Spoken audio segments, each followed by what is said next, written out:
ආවා. උපසංකමිත්වා භගවතා සද්දින් සම්මෝති. භාග්‍යතුන් වහන්සේ ළඟට ඇවිල්ලා භාග්‍යතුන් වහන්සේත් එක්ක සතුටු සාමිච්චිය දුනා. වන්දනා කළේ නැහැ. ඒකට එන අපිට කිසිකින් තේරෙනවා උනා බ්‍රාහ්මණය බුදුරජාණන් වහන්සේ සරණ ගියපු බුදුරජාණන් වහන්සේගේ ශ්‍රාවකෙක් නෙවෙයි. භාග්‍යතුන් වහන්සේට වන්දනා කළා කියලා මේක නැහැ. නැත්තම් තියෙන්න ඕනේ භගවන්තං අභිවාදිත්වා ඒකමන්තං නිසීති කියලා. භාග්‍යතුන් වහන්සේට වන්දනා කළ එකත් පසක වඩනවා. ඒතර භාග්‍යතුන් වහන්සේට වන්දනා කරන්නේ භාග්‍යතුන් වහන්සේ සරණ ගියපු දුකේ. අනිකුත් උදේ භාග්‍යතුන් වහන්සේට වන්දනා කරන්නේ ඒ කට්ටිය සතුරු සාමීචියේ දෙනවා. සම්මෝදනීයං කතං සාරාණීයං වීතිසාරිත්වා ඒකමන්තං නිසීති. ඔන්න බලන්න. භාග්‍යතුන් වහන්සේට වන්දනා කරන්නේ නැතුව සතුරු සාමීචියේ යෙදিলা පැත්තකින් වාඩි වුණා. බුදුරජාණන් වහන්සේ පැත්තකින් වාඩි වුණා. ඒකමන්තං නිසින්නෝ කෝ උන්නාබෝ බ්‍රාහ්මනෝ භගවන්තං ඒතදුවෝච. ඒකත් පසක වාඩි වුණු උන්නාබ බ්‍රාහ්මණයා භාග්‍යවතුන් වහන්සේගෙන් මෙන්න මෙහෙම අහනවා. පංචමානි භෝගෝතම ඉන්ද්‍රියානි. ගෞතමයන් වහන්සේ ඉන්ද්‍රිය පහක් තියෙනවා. අපි ඉන්ද්‍රිය කියලා ඉන්ද්‍රිය කියන වචනේ බොහෝ අර්ථවලට යොදාගෙන තියෙනවා. මෙතනදී උන්න බලන්න මේ සූත්‍ර දේශනාවේ බුදුරජාණන් මේ උන්නා බ්‍රාහ්මණය අහනවා පංචමානි භෝගෝතම ඉන්ද්‍රියානි. ගෞතමයන් වහන්සේ මේ ඉන්ද්‍රිය පහක් තියෙනවා. නානා විෂයානි නානා ගෝචරානි න අඤ්ඤමඤ්ඤස්ස ගෝචර විෂයම් පච්චන භෝති. මේ ඉන්ද්‍රිය පහ එකිනෙකට වෙනස්. මේකෙන් මේ අදහස් කරන්නේ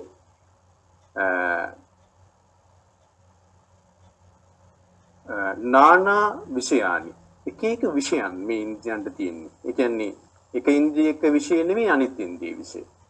ඒකේ විෂය නෙමෙයි අනිත් ඉන්ද්‍රිය විෂය. එකට එක වෙන වෙන විෂයන් වලට අයිති ඉන්ද්‍රිය පහක්. නානා විෂයන්. නානා ගෝචරානි. මේ ඉන්ද්‍රියන් ගොදුරු කරගන්න දේවල් එකිනෙකට වෙනස්. එක ඉන්ද්‍රියක් ගොදුරු කරගන්න දේ නෙමෙයි තව අනිත් ඉන්ද්‍රිය ගොදුරු කරගන්න.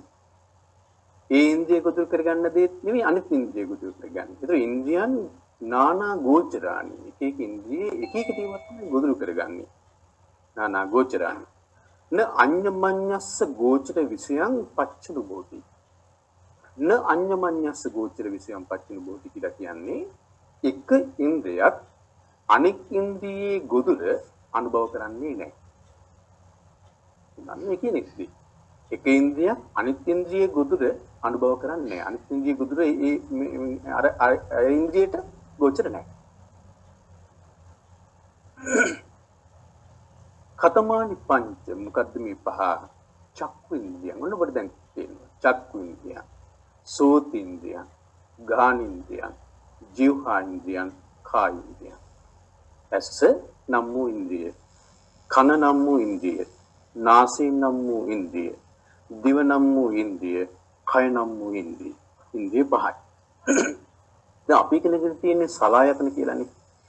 ගොඩාක් තැන්වල අපි කතා කරන්නේ ඇස කන නාසය දිව කය මනස හයක් කියලා අපි කතා කරන්නේ. ඇස කන නාසය දිව කය මනස ආයතන වශයෙන් ගත්තොත් හයක් තමයි. හැබැයි ඉන්ද්‍රිය වශයෙන් ගත්තාම ඉන්ද්‍රිය පහයි. ඇස නම් වූ ඉන්ද්‍රිය, කන නම් වූ ඉන්ද්‍රිය, නාසය නම් වූ ඉන්ද්‍රිය, දිව නම් වූ ඉන්ද්‍රිය, කය නම් වූ ඉන්ද්‍රිය. මනස ඉන්ද්‍රියක් විදිහට අරන් නැහැ. තේරුණාද? ආයතනයක් විදිහට ගත්තට මනස ඉන්ද්‍රියක් විදිහට මනස අරන් නැහැ. බුදුන් මෙතන මේ උනා බ්‍රාහ්මණයත් අහන්නේ ඉන්ද්‍රියන් පහක් තියෙනවා. එක එක ඉන්ද්‍රිය අනිත් ඉන්ද්‍රියට එක්ක වෙනස්. එක ඉන්ද්‍රියක් තවත් ඉන්ද්‍රියක ගොදුරු අනුභව කරන්නේ නැති එකිනෙකට වෙනස් එකිනෙකට වියුක්ත ඉන්ද්‍රියන් පහක් තියෙන්නේ. ඒ ඉන්ද්‍රියන් පහ මොකද්ද? ඇස, කන, නාසය, දිව, කය. මේ ඉන්ද්‍රිය පහ. ඉමේසං නුකෝ භෝගෝතම පංචන්නං ඉන්ද්‍රියානං නානා විෂයානං නානා ගෝචරානං න අඤ්ඤමඤ්ඤස්ස ගෝචර විෂයං පච්චින බුන්තානං කිං පටිසරණං කෝච නේසං ගෝචර විෂයං පච්චින භෝති. මේ උන්නා බ්‍රාහ්මණ දැන් මෙයා බුදුරජාණන් වහන්සේගේ ශ්‍රාවකයෙක් නොවුනට අපිට තේරෙනවා මේ කෙන අහන ප්‍රශ්නේ මෙතන හරි බුද්ධිමත් කියලා. පින්වත්නි බුදුරජාණන් වහන්සේ වැඩ සිටපු ඒ ක්‍රිස්තුපූර්ව 6 වෙනි සියවස කාලේ වගේ වෙන කාලේ ලෝකේ බුද්ධිමය විප්ලවයක් සිදු වුණු කාලේනේ. ලෝකේ මහා බුද්ධිමය විප්ලවයක් සිදු වුණු කාලේ. ප්‍රඥාවන්තයන්ගේ යුගය හරි පුදුමයි. ඒක හරි පුදුමයි. ලෝකේ ප්‍රඥාවන්තයන් බිහි වෙලා තියෙන්නේ නිවනක් සොයාගෙන යන ප්‍රඥාවන්තයන් බිහි වෙලා තියෙන්නේ දීර්ඝායුෂ තියෙන කාලවල. දැන් විපස්සී බුදුරජාණන් වහන්සේ පහළ වෙනකොට මිනිස්සුන්ගේ ආයුෂ අවුරුදු 80000යි. ඒ අවුරුදු 80000ක් වෙන කාලේ සමාජයේ බොහෝ දුර්ගුණ අඩුයි. සුගුණ තමයි වැඩි. ඒ වගේම ලෙඩ රෝග අඩුයි. නිරෝගී බව වැඩි. මිනිස්සුන්ගේ අකුසල් අඩුයි. කුසල් වැඩි. එනනේ ඒ කාලේ තමයි මේ විපස්සී බුදුරජාණන් වහන්සේ පහළ වුණේ. සිකී බුදුරජාණන් වහන්සේ පහළ වෙනකොට මිනිස්සුන්ගේ අවුරුදු 70000යි. ඒතර ඒ කාලෙත් කුසල් වලින් බහුල කුසල් වලින් පිරුණු කාලයක්. දැන් ආයුෂ වැඩි කියලා කියන ආයුෂ අඩු වෙන්නේ බුදුරජාණන් වහන්සේ දේශනා කරන චක්කවර්ති සීනාන් සූත්‍රයේ බුදුරජාණන් වහන්සේ දේශනා කරන ආයුෂ අඩු වෙන්නේ මිනිසුන්ගේ අකුසල් නිසා. මිනිසුන්ගේ වැරදි නිසා, දුස්සීලභාවය නිසා, අකුසල් නිසා ආයුෂ අඩු වෙන්නේ. එහෙනම් අකුසල් වැඩි කාලවල මිනිස්සු නිතකින්ම සිල්වත්. මේ ආයුෂ වැඩි කාලවල මිනිස්සු නිතකින්ම කුසලෙන් යුක්තයි. කුසල් සහගතයි. ඊට පස්සේ බලන්නකො මේ මහා භද්‍ර කල්පයේ ගත්තත් මේ මහා භද්‍ර කල්පයේ පළවෙනියටම පහළ වුණා කකුසඳ බුදුරජාණන් වහන්සේ. කකුසඳ බුදුරජාණන් වහන්සේ පහළ වෙනකොට මිනිස්සුන්ගේ ආයුෂ අවුරුදු 40000යි. ඒත් පුංචි ආයුෂක් නෙවෙයි. කොණාගමන බුදුරජාණන් වහන්සේ පහළ වෙනකොට මිනිස්සුන්ගේ ආයුෂ අවුරුදු 30000යි. ඒත් පුංචි කාලයක් නෙවෙයි ආයුෂ. කාශ්‍යප බුදුරජාණන් වහන්සේ පහළ වෙනකොට මිනිස්සුන්ගේ ආයුෂ අවුරුදු 20000යි. ඒ පොඩි කාලයක් නෙවෙයි. ආයුෂ 20000 කියලා කියන්නේ පුංචි කාලයක් නෙවෙයි. ඒතර අපේ බුදුරජාණන් වහන්සේ පහළ වෙනකොට ගෞතම බුදුරජාණන් වහන්සේ පහළ වෙනකොට මිනිස්සුන්ගේ ආයුෂ අවුරුදු 120යි. ආසන්න වශයෙන් 100යි. 100න් පහළට මිනිස්සුන්ගේ ආයුෂ බැස්සට පස්සේ තථාගත බුදුරජාණන් වහන්සේලා පහළ වෙන්නේ නැහැ. ඇයි? ඒ තරම් මිනිස්සුන්ගේ අකුසල් වැඩි. ඒ තරම් අකුසල් වැඩි මිනිස්සුන්. මේ බුදුරජාණන් වහන්සේගේ ධර්මය අවබෝධ කරගන්න ප්‍රඥාව දියුණු කරගන්න මනුස්සයට බෑ. අකුසල් වැඩි. කාමයේ මිනිස්සුන්ගේ සිත් බර වැඩි. කාමයෙන් අන්ධ වෙලා අකුසලෙන් වැහිලා විශ්වාසය කරන්නේ. ඒතර හරියට මේ බුදුරජාණන් වහන්සේ පහළ වෙන කාලේ ගත්තොත් අපේ බුදුරජාණන් වහන්සේ පහළ වෙන කාලේ ගත්තොත් ඒ කියන්නේ මීට අවුරුදු 2600 කට වඩා ඉස්සෙල්ලා ක්‍රිස්තුපූර්ව 6 වෙනි සියවසේ ඒ කාලේ හරියට මේ එක මාජින්යක් වගේ. ඒ කියන්නේ කුසල් බහුල කට්ටිය ඊ අකුසල් බහුල කට්ටිය අතර නිකන් මාජින්යක් වගේ. සීමාවක් වගේ. අන්තිම කුසල් අකුසල් ඒ කියන්නේ කුසල් දිනු කරගන්න පුළුවන් කාලේ අන්තිම කාලේ වගේ. ආයුෂත් එක්ක බලනකොට හරි පුදුමයි. ඒ කාලෙත් ඒ ජම්බුද්දීපේ මහා ප්‍රඥාවන්තයන් ඉදිරිය. ඒක හරි පුදුමයි. බුදුරජාණන් වහන්සේ සරණ ගිය බුදුරජාණන් වහන්සේගේ ශ්‍රාවක විතරක් නෙවෙයි අනිත් උදවිය පවා සත්‍ය හොයාගෙන යනවා. සත්‍ය හොයාගෙන යන යුගයක් දඹදිව. ඒ කාලේ දඹදිව විතරක් නෙවෙයි ඒ කාලේ ලෝකෙම ගත්තොත් එහෙම එක්තරා විදිහක ප්‍රඥාවන්තයන්ගේ යුගයක්. දැන් අපි ගත්තොත් එහෙම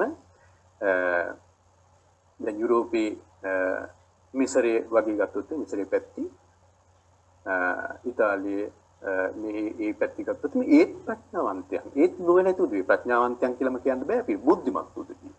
දැන් ඇරිස්ටෝටල්ලා සොක්‍රටිස්ලා ප්ලේටෝලා ඒ පහළ වෙච්ච යුගයේ ගත්තොත් ඒත් ඔයට ආසන්න කාලේ ඒ උදගත් මහා දාර්ශනිකයන් මහා දාර්ශනිකයන් අදට පවා යුදවිගේ න්‍යායන් අදට පවා යොදා ගන්නවා. මම කියන්නේ ඒක ප්‍රඥාව කියලා. හැබැයි බුද්ධිමතුන්ගේ යුගය. චීනී කොන්ෆියුසියස් පහළ වුණා. චීනී කොන්ෆියුසියස් පහළ වෙන්නේ ක්‍රිස්තුපුර 6 වෙනි සියවසේ 5 වෙනි සියවසේ වගේ. එතකොට ඒත් මහා ප්‍රඥාව. ඒතර මේවත් මහා ප්‍රඥයන්ගේ යුගයක් ඒ කාලේ. මට කියන්න ඕන උනේ බුදුරජාණන් වහන්සේ පහළ වුණු යුගයේ දඹදිව බුදුරජාණන් වහන්සේ සරණ ගිය ශ්‍රාවකයෝ විතරක් නෙවෙයි අනිත් උදවිය පවා බොහෝ උදවිය සත්‍ය සොයාගෙන ගියපු ඒ වෙනුවෙන් කැපවුණු කාලයක්. අද එහෙම දෙයක් නැහැ. අද බුදුරජාණන් වහන්සේගේ ධර්මයේ ශ්‍රවණය කළ ධර්මයේ අධ්‍යයනය කළාට ධර්ම මාර්ගයේ දිනු කළාට මහා ප්‍රඥාවන්තයින්ගේ යුගයක් අද නැහැ. ඒකයි අපි ධර්මය අහනවා. ඊට පස්සේ අපි ධර්මයේ දිනු කරගන්න වෙහෙසෙනවා. ඇත්තටම වෙහෙසනවානේ. අවංකව මේ පිංගුතුන් ධර්මයේ දිනු කරන්න වෙහෙසනවා. මම ඒක දන්නවා. නමුත් අපේ මේ වෙහෙස දරන තරමට සමහරට කෙනෙකුට හිතෙනවා අනේ ප්‍රතිඵල නැහැ කියලා. බය වෙන්න එපා. ප්‍රතිඵල නැහැ කියලා ඔබ හිතන්න ඕනේ නැහැ. නමුත් අපේ දියුණු වෙන කොටසක් තියෙනවා.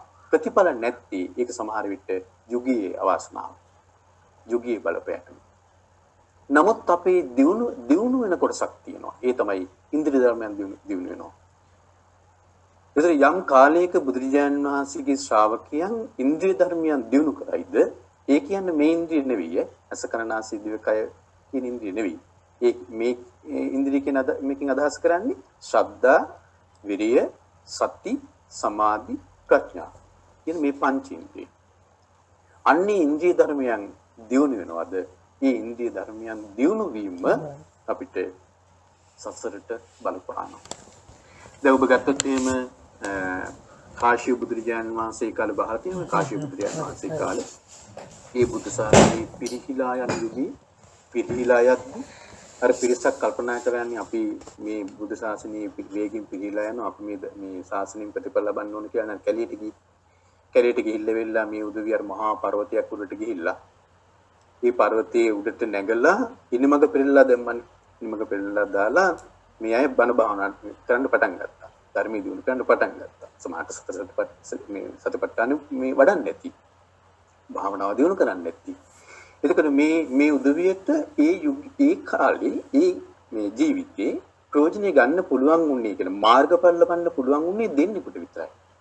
අනිත් උදේට මාර්ගඵල ලබන්න බැරි වුණා. හැබැයි ඒ උදවියගේ ඉන්ද්‍රිය ධර්මයන් දිනුනා වේගි. ඒ ඉන්ද්‍රිය ධර්මයේ වේගින් දිනු වීම උපකාර වුණා ඒ උදවියට ඊළඟ බුද්ධ ශාසනයේ. අපේ බුදුරජාණන් වහන්සේ පහළ වුණු ඒ බුද්ධ ශාසනයේ මේ බුද්ධ ශාසනයේ භාග්‍යවතුන් වහන්සේ යුගයේම බුදුරජාණන් වහන්සේ ජීවමානව මුණ ගැහිලා ඉක්මනින් ධර්මය අවබෝධ කරගන්න ඒ දුවිට අවස්ථාව ලැබුණා අර දිනු කරපේකේ ප්‍රතිඵලයක් විදියට. ඒ නිසා අපි යම් ධර්මයක් දිනු කරගන්නවද ඒ ධර්මයේ දිනු කර ගැනීම අපට යන්නේ නැහැ. ඒක නිසා ඔබට කියන්නේ කිසිසේත් කවුරුත් නොහිතී තියෙන්නේ අපිට ප්‍රතිඵල නැහැ මේ යුගයේ ප්‍රතිඵල ලබන්න බෑලු. එහෙම නැහැ. ප්‍රතිඵල ලබන්න බැරිද පුළුවන්ද කියන එක අපි කල්පනා කරන්න ඕනේ නැහැ. බුදුරජාණන් වහන්සේ දේශනා කරන්නේ යම් තථාගතයන් වහන්සේගේ ධර්මයේ යම් යුගයක දිනු කරගනීද සත්‍තිස් බෝධිපාශික ධර්ම යම් යුගයක ප්‍රගුණ කරයිද බුදුරජාණන් වහන්සේ දේශනා කරනවානේ මාර්ගලාභින් ලෝකෙ හිස්සෙන්නේ නැහැ කියලා.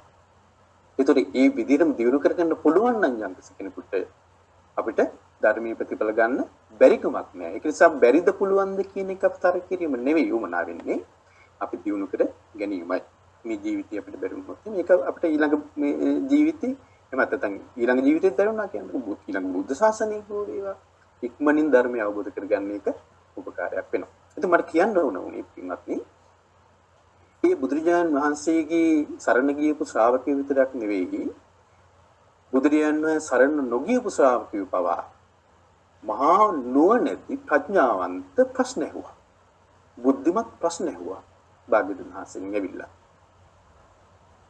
දැන් මේ බුද්ධිමත්ව අහපු ප්‍රශ්නයක් මේ උන්නාව බ්‍රාහ්මණයා මේ අහපු ප්‍රශ්න තාමත්ම බුද්ධිමත් ප්‍රශ්නයක්.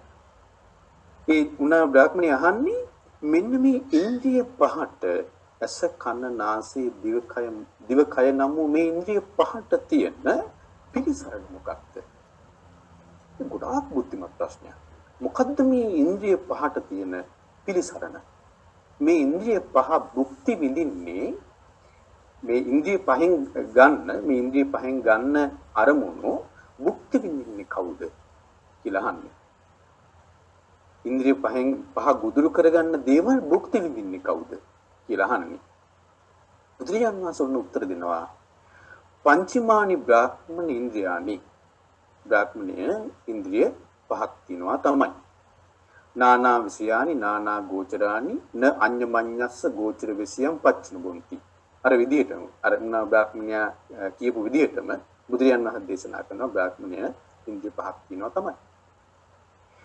ඒ ඉන්ද්‍රිය පහ කොහොමද? නානා විෂයානි නොඑක් විෂයන් නැති. නානා ගෝචරානි නොඑක් ගොදුරු ඇති. ගොදුරු ගන්න. න අඤ්ඤමඤ්ඤස්ස ගෝචර විෂයම් පච්චන බොන්ති. එකිනෙකාගේ ගොදුරු එකිනෙකා දැන් තමන්ගේ ගොදුර විතරයි තමන් ගන්නෙ. දැන් අපි දැන් දන්නවනේ ඉන්ද්‍රිය පහ මොකද්ද කියලා. ඇස කන නාසය දිව කය. ඇසී අරමුණු කන විසින් ගොදුරු කරගන්නේ නැහැ. ඒක මේ කියන්නේ. කන ගන්න අරමුණු ඇස නාසය දිව කය ගොදුරු කරගන්නේ නැහැ. නාසය ගන්න අරමුණු ඇස කන දිව කය ගොදුරු කරගන්නේ නැහැ. හරි? ඉතින් අදහස් කරන්නේ රූප බලන්න පුළුවන් නේ ඇසට විතරයි. රූප කනට බලන්න බෑ කියන එකයි. ඒක අපිට ඒක මේ නිකන් බිහිරු කතාවක් වගේ හිතෙන්න පුළුවන් කෙනෙකුට. ඉතින් ඇතින් රූප බලන්න කනට බෑ තමයි කියලා. නමුත් මේකේ ලොකු ගැඹුරක් තියෙනවා මේ කියන එක. තියෙනවා නේද? කනින් රූප බලන්න බෑ. කනින් පුළුවන් ශබ්ද අහන්න විතරයි. නාසයෙන් ගඳ සුවඳ විඳින්න විතරයි පුළුවන්. ඒ ආයතනයේ ගොදුර විතරයි. ඒ ආයතනය ගන්න වෙනත් ආයතනයේ ගොදුරු කරගන්නේ නැහැ කියන එක මේ භාග්‍යවතුන් ප්‍රදේශනා කරන්නේ. ඒ තමයි මේ ඇස කන නාසය දිව කය නම් වූ ඉන්ද්‍රිය පහ. ඉමේ සංකෝ බ්‍රාහ්මන පංචන්නං ඉන්ද්‍රියානං නානා විෂයානං නානා ගෝචරානං න අඤ්ඤමඤ්ඤස්ස ගෝචර විස්ත්‍යම් පච්චු බුන්තානං මනෝ පටිසරණං. අන්නත් ප්‍රශ්නෙට උත්තරී. බුදුරජාණන් දේශනා කරන බ්‍රාහ්මණය මේ නානා විෂය ඇති නානා ගෝචර ඇති එකිනෙකාගේ ගොදුරු එකිනෙකා තම තමන්ගේ ගොදුරු විතරක් ගන්න තව වෙන කෙනෙකුගේ ගොදුරක් ගොදුරු කරගන්න උත්සාහ කරන්නේ නැති මේ ඉන්ද්‍රිය පහට තියෙන පිළිසරණ තමයි මනස. මෙතන තියෙනවා පුදුම ගැඹුරු අර්ථයක්. එතකොට මේ මොකක්ද මේ කියන්නේ? මේ කියන්නේ ඇසට පිළිසරණ මනස. කනට පිළිසරණ මනස. නාසයට පිළිසරණ, දිවට කයට පිළිසරණ මනස. එහෙනම් ඇස මනස නැත්තම් ඇස පිළිසරණක් නැද්ද? නැහැ. මනස නැත්තම් කනට පිළිසරණක් නැද්ද? නැහැ.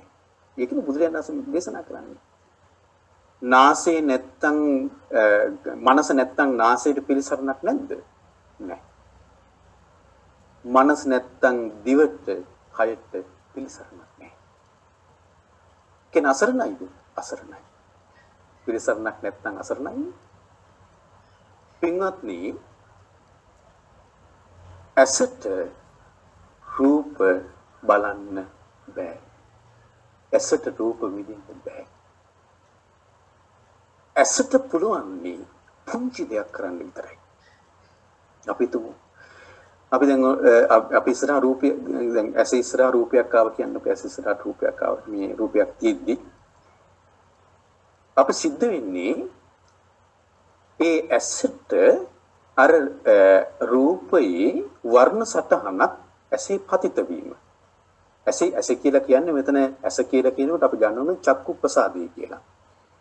එතකොට අර රූපේ වර්ණ සටහන මේ චක්කු ප්‍රසාදී නැත්නම් මේ ඇසී පතිත වෙනවා. හරි? ඒ පතිත වීමත් එක්ක සිතක් හට ගන්නවා. වර්ණ සටහන චක්කු ප්‍රසාදී පතිත වුණා කියලා සිතක් හට ගන්නවා. ඒකට කියනවා විඥානය කියලා. ඉන විඥානය කියන්නේ සිතක්. විඥානය කියන්නේ සිතක්. චක්කු ප්‍රසාදී වර්ණ සටහන පතිත වුණා කියලා දැනගැනීමේ සිත. වර්ණ සටහන පතිත වුණා කියලා දැනගැනීමේ සිත හට ගන්නවා කොහෙද? ඇසේ. ඒකට කියනවා විඥානය කියලා. ඒක ඇසේ පතිත වෙනකොට අපි ඒකට හඳුන්වනවා චක්කු විඥානය කියලා. ඇසේ හට ගන්නකොට අපි ඒකට හඳුන්වනවා චක්කු විඥානය කියලා. ඇසේ කාර්ය ඔච්චරයි. රූපේ කාර්ය ඔච්චරයි. ඔතනින් එහාට කිසිදු දෙයක් ඇසේ සිදු වෙන්නේ නැහැ. ඔතනින් එහාට කිසිදු දෙයක් රූපේ සිදු වෙන්නේ නැහැ. අර වර්ණ සටහන චක්කු ප්‍රසාදී එහෙම නැත්නම් ඇසී පතිත වීමත් එක්ක මම කියවන ඉස්සල්ලා සිතක් හට ගන්නවා කියලා පතිත වුණා කියලා. ඒ කියන්නේ වර්ණ සටහන චක්කු ප්‍රසාදී වැදුනා කියලා පතිත වුණා කියලා දැනගන්න සිත හටගත්තනේ. අන්න ඒක විඥානේ ඔන්න මේ තුන දැන් එකතු වුණා. ඔන්න මේ තුන එකතු වුණා. මොකද්ද? ඇස, රූපය, චක්කු විඥානය. මේ තුන එකතු වුණා. ඔන්න එකතු වීමට කියනවා ස්පර්ශය කියලා. ඔය එකතු වීමට කියනවා ස්පර්ශය කියලා. ස්පර්ශයක් ඇති වුණාද මේ මෙතන තවත් තියෙනවා මෙතන මේ අපිට මේ විස්තර කරන්න. ඒ තමයි මේ ස්පර්ශය කියන එකත් මේ හරි ගැඹුරු එකක් මේ ස්පර්ශය කියන එක. ස්පර්ශයේ තියෙනවා අපි මහා නිදාන සූත්‍රය අහලා තියෙනවා. ස්පර්ශයේ කොටස් දෙකක් තියෙනවා. ඒ තමයි පටිඝ සම්පස්සේ සහ අධිවචන සම්පස්සේ කියලා. හරි. දැන් මුලින්ම මේ සිදුවෙන්නේ පටිඝ සම්පස්සේ. මොකද්ද?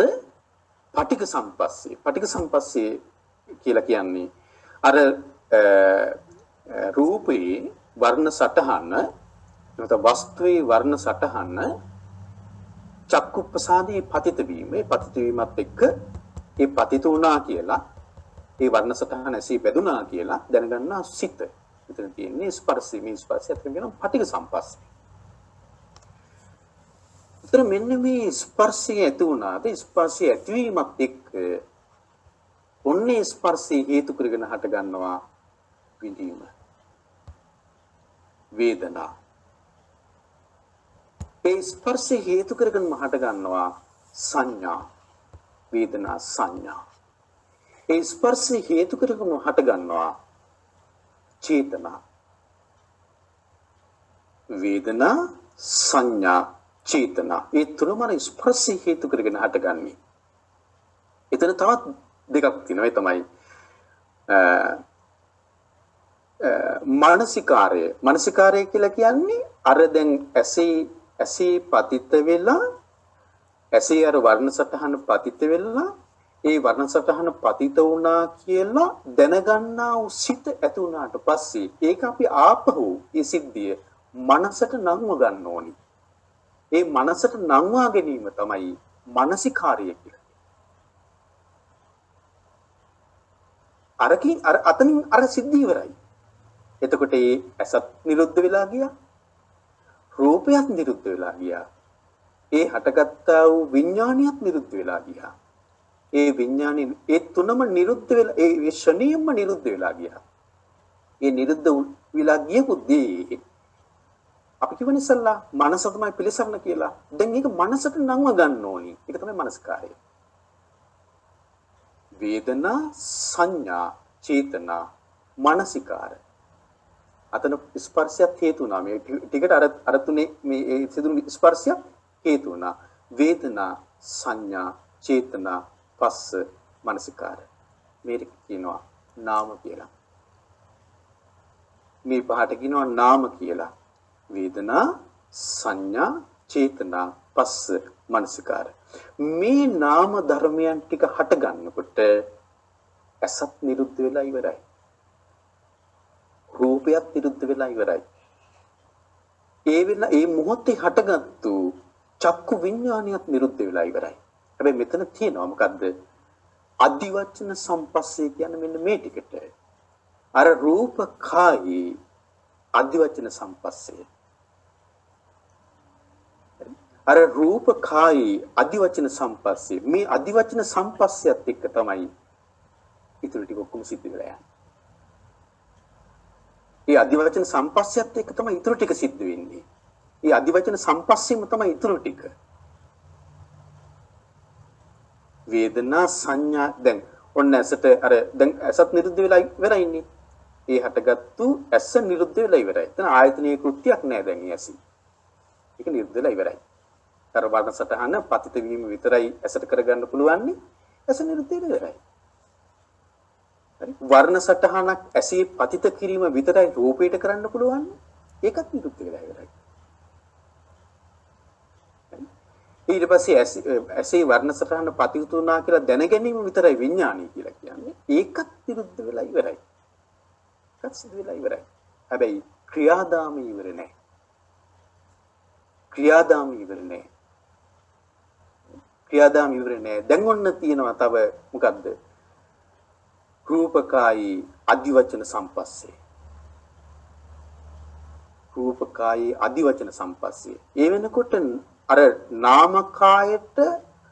නාමකයට ගොදුරු වන පටික ටික සම්බන්ධ වෙලා නාමකයේ පටික සම්පස්සේ දැන් ඒකත් ඉවරයි. නාමකයේ පටික සම්බන්ධ නාමකයට පටික වෙච්ච මේ ගැටෙන ටිකක් සම්බන්ධ වෙලා ඉවරයි. ඒක දැන් ඉවරයි ඒ කෘත්‍යය. දැන් තියෙනවා රූපකයි අධිවචන සම්පස්සේ. ඒක තමයි එතකොට වේදනා සංඥා චේතනා පස්ස මනසිකාර. මේවත් එක ක්‍රියාදාමයක් තියෙනවා. අතනින් ඉවර වෙන්නේ නැහැ. අතනින් ඉවර නොවුණු ක්‍රියාදාමයක් තියෙනවා දැන් දිගට. හරි. මේ ක්‍රියාදාමයත් එක්ක සිද්ධ වෙනවා පින්වත්නි දැන් මේ අපි දැන් විඳිනදී දැන් ඔන්න ඒ වේදනාවත් එක්ක අපි විඳින දේ හඳුනා ගන්නවා චේතනා පහළ වෙනවා. දැන් ඒවත් එක්ක අපිට තේරුණේ නැහැ අපි දන්නේ නැහැ ඇස නිරුද්ධ වෙලා ඉවරයි කියලා. රූපය නිරුද්ධ වෙලා ඉවරයි කියලා අපි දන්නේ නැහැ. අපිට අවබෝධයක් නැහැ රූපය නිරුද්ධ වෙලා ඉවරයි කියලා. අපිට අවබෝධයක් නැහැ විඥානය නිරුද්ධ වෙලා ඉවරයි කියලා අපිට අවබෝධයක් නැහැ. අපිට හැම වෙලාවෙම තියෙන්නේ ඇස නිට්ටයයි කියලා. අනිත්‍ය වෙලා ගියා කියලා අපි දන්නේ. රූපය නිට්ටයයි කියලා අපිට තියෙන වැටහීම අපි හිතාගෙන ඉන්නේ. රූපය අනිත්‍යයි කියලා අපි දන්නේ නැහැ. අනිත්‍ය වෙලා ගියා කියලා දන්නේ නැහැ. විඥානි අනිත්‍ය වෙලා ගියා කියලා අපි දන්නේ නැහැ. ඒක නිසා මොකද්ද වෙන්නේ? ඇසින් දකින රූපය අභිනන්දති. අපි ඒක සතුටින් පිළිගන්නවා. ඒක නිරුද්ධ වෙලා ඉවරෙච්ච දෙයක් නෙවෙයි. අපි ඒක සතුටින් පිළිගන්න අපිට හැම වෙලාවෙම මේකනේ අපේ රූප තියෙන්නේ.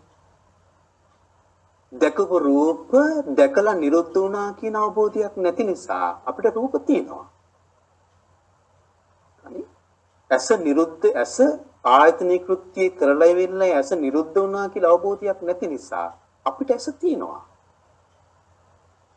අභිනන්දති. ඒක නිසා අපි ඒක සතුටින් පිළිගන්නවා. අභිනන්දති. අභිවද්දති. අපිට ගුණ තියෙනවා. අජ්ජෝසාහි තිට්ඨති. ඒ නිරුද්ධ වුණා කියලා දන්නේ නැති නිසා ඒ රූපය මනසින් අපි රූපය වැළඳගෙන ඒ රූපය තුල බැස ගන්නවා අපි. අජ්ජෝසාහි තිට්ඨති. බුදුරජාණන් දේශනා කරනවා මේ සූත්‍රය නැති වුණාට තවත් සූත්‍රයක බුදුරජාණන් දේශනා කරනවා අභිනන්දතු අභිවදතු අජ්ජෝසාය තිට්ඨතු උපජ්ජති නන්දි. ඔන්න වැඩි අභිනන්දතු මේකේ ගුණ කියද්දී සතුටින් පිළිගනිද්දී අභිවදතු ගුණ කියද්දී අජ්ජෝසාය තිට්ඨතු මේක තුල බැස ගනිද්දී උපජ්ජති නන්දි තණ්හාව උපදිනවා. යා නන්දි තදුපාදානං බුදුරජාණන් දේශනා කළා යා නන්දි තණ්හාව ඉපදුනාද ඒ තණ්හාව තමයි උපාදානෙ වෙන්නේ. යා නන්දි තදුපාදානං ඒ තණ්හාවම තමයි උපාදාන බවට පත් වෙන්නේ. යා නන්දි තදුපාදානං තස් උපාදාන පච්චය භව යම් මොහොත උපාදානය ඇති වුණාද භවයට ඇතිවෙනවා. භවපච්චය ජාති ජාතිපච්චය ජරා මරණං ශෝක පරිදේව දුක්ඛ දෝමනස් උපායස සම්පත. ඇසින් රූපයක් දකින මොහොතේ ඇසින් රූපයක් දකින මොහොතේ මේ ක්‍රියාදාමයේ සිද්ධ වෙනවනේ. ඇසින් රූපයක් දකින හැම මොහොතකම මේ ක්‍රියාදාමයේ සිද්ධ වෙනවනේ. ඒකේ ප්‍රශ්නේ. කනින් ශබ්දයක් දැන් මේක මම ඇසට විතරයි ඔබට කිව්වේ. ඇස ගැන විතරයි කිව්වේ. කනින් ශබ්දයක් අහද්දී මේ ක්‍රියාදාමයේ සිද්ධ වෙනවනේ. නාසයෙන් ගඳ සුවඳක් ආග්‍රහණය කරත් මේ ක්‍රියාදාම සිද්ධ වෙනවනේ. දිවෙන් රසයක් විඳිද්දිත් මේ ක්‍රියාදාම සිද්ධ වෙනවනේ. කයින් පහසක් ලබද්දිත් මේ ක්‍රියාදාම සිද්ධ වෙනවා. පින්වත්නි ඇසින් රූපය දැකලා ඇසින් රූපය දැක කියලා කියන අර ස්පර්ශය තුනා කියන එකනේ. එතනින් පස්සේ ඇසත් නිරුද්ධ වුණා, රූපයත් නිරුද්ධ වුණා, විඥානියත් නිරුද්ධ වුණා. ඒක දන්නේ ඒ නිරුද්ධ වෙලා ගියාට අපි ක්‍රියාදාම ඉවර වෙන්නේ නැත්තේ ඇයි? මනස නිසා. මේ මනසත් එක්ක ක්‍රියාදාම බැඳලා ඊට පස්සේ තියෙනවා. ඒකනේ බුදුරජාණන් දේශනා කරන්නේ ඇසට පිළිසරණ මනස කියලා. ඇසට පිළිසරණ මනස, කනට පිළිසරණ මනස, නාසයේ දිවකයට පිළිසරණ මනස. ඇත්තටම බලන්නකෝ දැන් මනස නැත්තම් ඇස අසරණ නැද්ද? අසරණ. අපි කරන්න ඕන මොකද? ඇස අසරණ කරන එක. හොඳයි දන්නේ. කවුසිද්ද විද්දන්නේ. ඇස අසරණ කරන එක කරන්න තියෙන්නේ. පිළිසරණක් නොදී. ඒක තමයි බුදුරජාණන් දේශනා කරන්නේ. බාහ්‍ය දාරිචීරියට බුදුරජාණන් දේශනා කරන්නේ රහතන් වහන්සේ කොහොමද? දිට්ඨිය දිට්ඨමත්තං. දැක්කොත් දැක්කන්තර. සුතේ සුතමත්තං. ඇහුවොත් ඇහුව විතරයි. මුතේ මුතමත්තං. දැනගත්තොත් දැනුනොත් වින්දොත් වින්ද විතරයි. විඤ්ඤාතේ විඤ්ඤාතමත්තං. දැනගත්තොත් දැනගත්ත විතරයි. අපේ එතනින් ඉවර නෑ. අපේ ක්‍රියාදාමයේ දිගට සිදු වෙනවා. අපේ ක්‍රියාදාමයේ දිගට සිදු වෙනවා. ඉතින් බුදුරජාණන් වහන්සේ දේශනා කරන ඕන්නේ නම් ඇසට පිළිසරණ මනස, කන නාසය දිව කයට පිළිසරණ මනස. මනෝච තේසං ගෝචර විසයම් පච්චුන භූතිති. ඇසින් කනින් නාසයෙන් දිවෙන් කයෙන් ගන්නා වූ ඒ ගොදුරු ඒ අරමුණු විඳින්නේ මනස. විඳින්නේ මනස. ඇසේ වර්ණ සතහන වැදිලා එතනින් ඇසේ ක්‍රියාදාම ඉවර එතනින් ඇස නිරුද්ධ වුණා. රූපේ විඳින්නේ මනස. විඳින්න ඇස නැහැ. ඇස නිරුද්ධ වෙලා. කනේ සෝතප්පසාදී ශබ්ද සටහන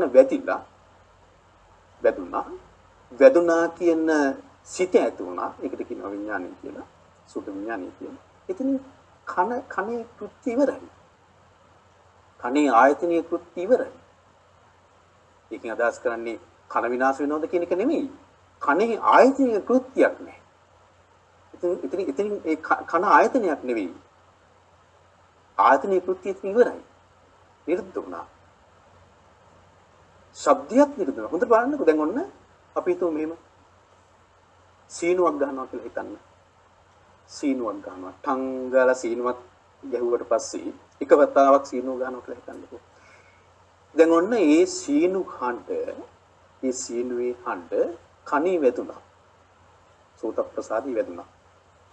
වැදුනට පස්සේ සීනුවේ හඬ ඉවරයි. ඉවර වෙච්ච සීනුවේ හඬ ගැන නෙවෙයි අපි හිතන්නේ. ඉවර වෙච්ච සීනු හඬ ගැන නෙවෙයි අපි හිතන්නේ. ඉවර වෙච්ච සීනු හඬ ගැන. එහෙනම් ඒ වෙලාවේ ඒ සබ්ජෙක්ට් ඉවරයි. ඒක නිරුද්ධ වෙලා ගියා. කන නම් වූ ආයතනයක් නිරුද්ධ වෙලා ගියා. කනේ ආයේ කනේ කෘත්‍යයක් නැහැ ඒ શબ્ද සම්බන්ධයෙන්. ඒක වැදුනා කියලා දැනගත්තු විඥානයක් නිරුද්ධ වෙලා ගියා. චිත්ත. ඒකත් නිරුද්ධ වෙලා ගියා. හැබැයි කෘත්‍ය ඉවර නැහැ. කාර්ය ඉවර නැහැ. කාර්ය දිගට සිද්ධ වෙනවා. එහෙනම් ඒ සීනු හඬ විදින්නේ කවුද? මනස. ගඳ සුවඳ විඳින්නේ කවුද? මනස. රස විඳින්නේ කවුද? මනස. පහස විඳින්නේ කවුද? මනස. ඒකනේ පින්වත්නි අපිට අතීතී දේවල් විඳින්න පුළුවන් වෙලා තියෙන්නේ.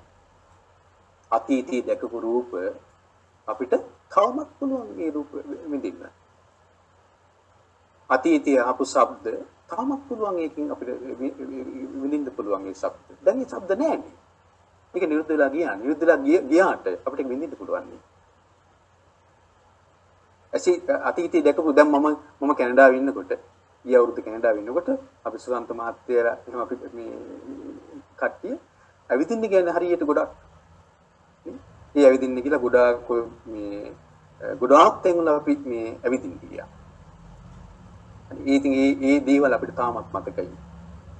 දැන් ඒවා දැන් රූපයක් විදිහට කියන්නේ මේකෙන් අදහස් කරන්නේ රොකි මවුන්ටන් පැත්ත විනාශ වෙලා ගියා කියන එක නෙවෙයි.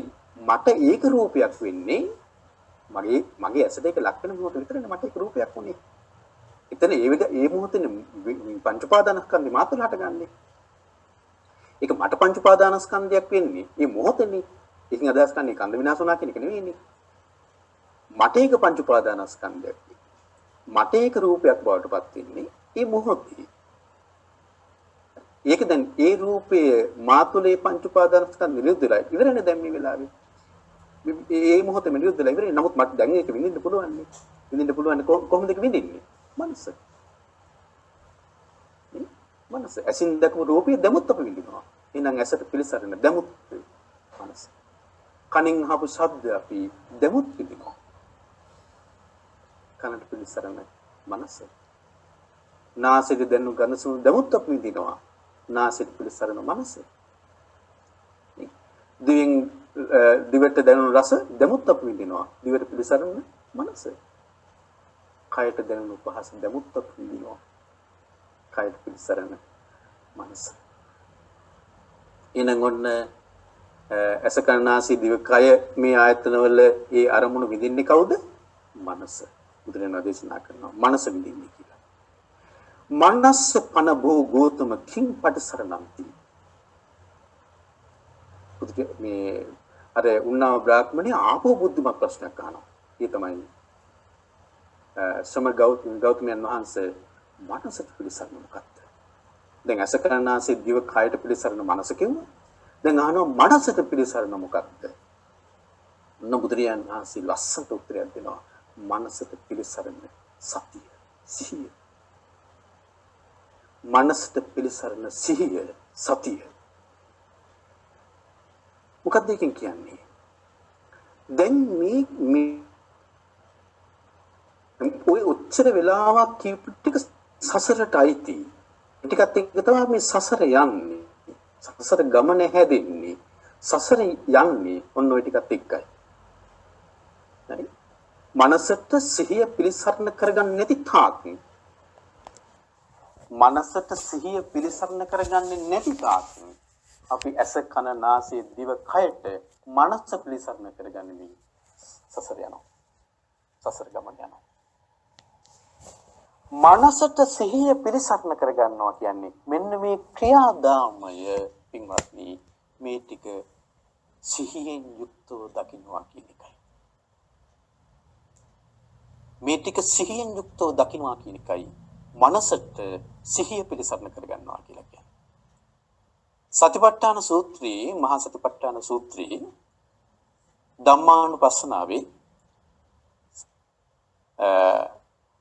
සලායතන ගැන දේශනා කරන ටිකේ භාගතුන දේශනා කරනවානේ. චක්කුම් වික්කවේ පිය රූපං සාත රූපං එත්තේසා තණ්හා උපජ්ජමානා උපජ්ජති එත්ත නිවිසමානා නිවිසති. සෝතං ලෝකේ පිය රූපං සාත රූපං එත්තේසා තණ්හා උපජ්ජමානා උපජ්ජති එත්ත නිවිසමානා නිවිසති. ඉතින් නෙමෙයි කියන්නේ ඇස ගැන අර විදිහට දේශනා කළා බුදුරජාණන් වහන්සේ රූපා ලෝකේ පිය රූපං සාත රූපං එත්තේසා තණ්හා උපජ්ජමානා උපජ්ජති. ඊට පස්සේ චක්කු විඥානං ලෝකේ පිය රූපං සාත රූපං එත්තේසා තණ්හා උපජ්ජමානා උපජ්ජති එත්ත නිවිසමානා නිවිසති. ඒ කියන්නේ චක්කු විඥානියත් ලෝකේ පිය ස්වරූපෙන් යුක්ත දෙයක්, මිහිරි ස්වරූපෙන් යුක්ත දෙයක්. ඔන්නෝක තුල තමයි තණ්හාව උපදින්නේ. තණ්හාව බැසගෙන තියෙන්නේ. චක්කු සම්පස්සෝ ලෝකේ පිය රූපං සාත රූපං ඉත්තේසා තණ්හා උපජ්ජමානා උපජ්ජති ඉත්තනි සමානා නිසති. ඇසේ ස්පර්ශයත් ලෝකේ ප්‍රිය ස්වරූපෙන් යුක්ත දෙයක්, මිහිරි ස්වරූපෙන් යුක්ත දෙයක්. ඉත්තේසා තණ්හා උපජ්ජමානා උපජ්ජති ඉත්තනි සමානා නිසති. ආන්නෝය තුල තමයි තණ්හා උපදින්නේ. තණ්හාව බැසගෙන තියෙන්නේ. ඒ විතරක් නෙවෙයි.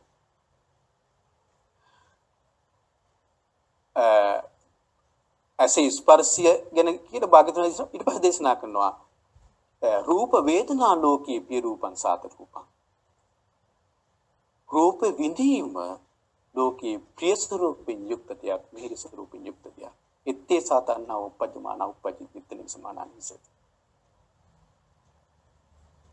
රූප සංඥා ලෝකේ පිය රූපං සාත රූපං ඉත්තේ සාතන්නා උපජ්ජමානා උපජ්ජිතිත්තනි සමානානිසති. රූප හඳුනා ගැනීම ලෝකේ ප්‍රිය ස්වරූපෙන් යුක්ත දෙයක්, මිහිරි ස්වරූපෙන් යුක්ත දෙයක්. ඕන්නෝය තුල තමයි තණ්හා උපදින්නේ, බැසගෙන තියෙන්නේ. රූප සංචේතනා ලෝකේ පිය රූපං සාත රූපං ඉත්තේ සාතන්නා උපජ්ජමානා උපජ්ජති ඉත්තනි සමානානි විසති. රූප පිළිබඳ චේතනා ඇතිවීම ලෝකේ ප්‍රිය ස්වරූපෙන් යුක්ත දෙයක්, මිහිරි ස්වරූපෙන් යුක්ත දෙයක්.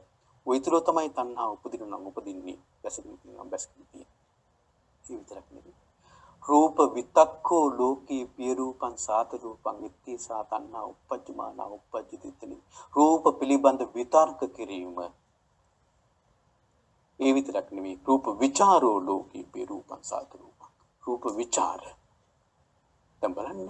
ඇස රූප, ඇසේ විඥානේ, ඇසේ ස්පර්ශය, ඇසේ විඳීම, රූප විඳීම, රූප හඳුනා ගැනීම, රූප චේතනා තමයි විතක්ක ਵਿਚාර. හරි. රූප පිළිබඳ විතර කිරීම, රූප පිළිබඳ විචාර මේ ඔක්කොම ප්‍රිය ස්වරූපෙන් යුක්ත දේවල්, මිහිරි ස්වරූපෙන් යුක්ත දේවල්. ඉත්තේසා තණ්හා උපජ්ජමානා උපජ්ජති. ඔන්න ඔය ටිකේ තමයි තණ්හාව උපදින්නේ.